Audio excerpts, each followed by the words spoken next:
பொழுது ஒரு நாள் திடும் என்று வைஸ் சான்சலரிடமிருந்து ஒரு வவுச்சரை, ஒரு ரசீது மாதிரி ஒரு வவுச்சரை அட்டெண்டன்ட் ஒருவர் கொண்டு வந்தார். அதை பார்த்தவுடன் இந்த ப்ரொஃபஸருக்கு ஒரு ஷாக். இந்த ப்ரொஃபஸரை பற்றி ஒரு வார்த்தை சொல்வது அவசியம். இவர் கடவுளிடம் நம்பிக்கை இல்லாதவர்.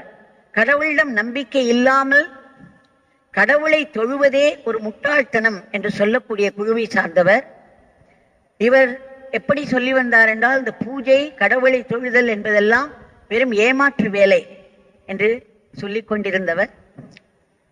இன்று அவருக்கு ஒரு பெரிய ஷாக். இது என்னது, நம்முடைய நெருங்கிய நண்பராயிருந்த வைஸ் சான்சலர் இந்த மாதிரி ஏதோ ஒன்றை கொண்டு வருகிறாரே, இது சரியில்லையே. இரண்டாவது, அந்த ரெசிப்டில் இருந்த அது என்னவென்றால் பல லட்சங்களுக்கு புஸ்தகம் வாங்கியதற்கான ரெசிப்ட். அது மட்டுமல்ல,